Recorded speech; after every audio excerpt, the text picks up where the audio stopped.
میرے چینل کے ناظرین السلام علیکم۔ جیسے کہ آپ کو معلوم ہے ماہ ربیع الاول کی آمد ہے اور اس مہینے کو ہمارے یہاں یعنی پاک و ہند بر صغیر میں جس طریقے سے منایا جاتا ہے، کیا اسلام میں اس طریقے سے منانے کا کوئی حکم ہے؟ ہمیں اس ماہ مبارک میں کیا کام کرنے چاہیے اور کن کاموں سے رکنا چاہیے؟ آج ہم اس ویڈیو میں اس کے متعلق بات کریں گے، تو چلیے ویڈیو کا باقاعدہ آغاز کرتے ہیں۔ اس بات میں کوئی شک و شبہ نہیں کہ اس دنیا کی سب سے عظیم ہستی حضور اکرم صلی اللہ علیہ وسلم ہیں۔ آپ ہی وجہ کائنات ہیں اور آپ سے عشق و محبت کرنا ہمارے ایمان کا حصہ ہے۔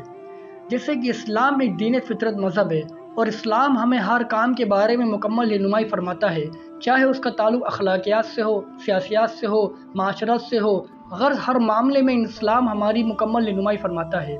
پھر کہ اسلام ہمیں ہمارے پیارے نبی صلی اللہ علیہ وسلم کے بارے میں جو احکامات ہیں ان سے روشناس نہ فرمائے گا۔ اور جہاں تک تعلق اس ماہ ربیع الاول کا ہے تو ہمیں اسے جاننے کے لیے ذرا پیچھے دور کی طرف نظر دہرانی پڑے گی۔ ہمیں اپنے اکابرین اور اسلاف کی طرف دیکھنا پڑے گا کہ انہوں نے اس ماہ ربیع الاول کو کس طرح سمجھا اور اس میں کیا کیا کام کیے۔ اگر ہم اپنی پوری اسلامی تاریخ کی طرف نظر دوڑائیں، یعنی کہ صحابہ کا دور، تابعین کا دور، تبع تابعین کا دور اور مشہور و معروف محدثین کے دور میں ہمیں اس طرح کی چیزیں بالکل نہیں ملتی جو آج کل ہمارے یہاں اس ماہ ربیع الاول میں کی جاتی۔ انہوں نے اس ماہ ربیع الاول میں وہ کام نہیں کیے جو ہمارے یہاں بدعت و خرافات کے طور پر رائج ہو گئے ہیں۔ کیا ہم ان سے زیادہ اسلام کو بہتر سمجھنے لگ گئے ہیں؟ کیا انہوں نے ماہ ربیع الاول کی فضیلت کو اس طرح نہیں سمجھا جس طرح ہم یہاں سمجھنے لگ گئے ہیں؟ غرض اس طرح بالکل ہی نہیں۔ وہ خیر القرون کے لوگ تھے، ان سے زیادہ نہ اسلام کو کسی نے سمجھا ہوگا اور نہ کوئی سمجھ سکتا ہے۔ ان تمام باتوں سے ہم بالکل بھی اس مہینے کی اہمیت و فضائل کا انکار نہیں کرتے، لیکن جو خرافات و بدعات جو اسلامی تعلیمات میں بالکل بھی شامل نہیں ہیں اس سے ہم مسلمانوں کو دور رہنے کا کہتے ہیں۔ اس سے ہم یہ کہتے ہیں کہ اس سے اسلام میں کوئی تعلق نہیں، بلکہ اسلام میں بھی خوشی اور غم منانے کے احکامات وارد ہوئے ہیں کہ کس طرح آپ کو غم میں کیا کام کرنے چاہیے اور خوشی میں کس طرح کام کرنے چاہیے۔ اور ان تمام باتوں کے پیچھے ہمیں صرف اور صرف ایک ہی بات نظر آتی ہے کہ بھئی یہ عشق نبی میں ہم کر رہے ہیں۔ تو کیا ہمیں عشق و محبت کرنے کا طریقہ اسلام میں نہیں سکھایا؟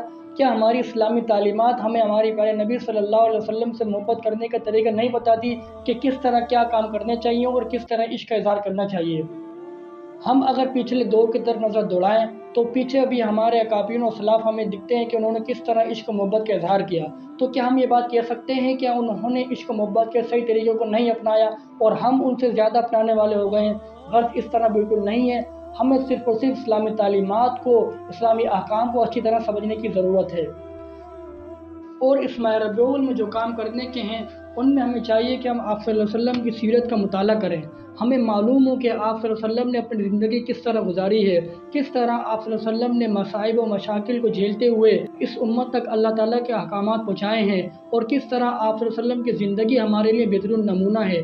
اور ہم اس سیرت سے جان سکیں گے کہ ہم اپنی زندگی کو اللہ تعالیٰ کے احکامات کے مطابق کس طرح ڈال سکتے ہیں۔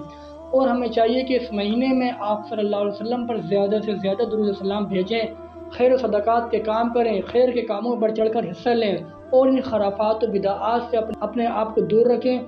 اللہ تعالیٰ ہمیں صحیح معنوں میں اسلام کی تعلیمات کو سمجھنے کی توفیق عطا فرمائے۔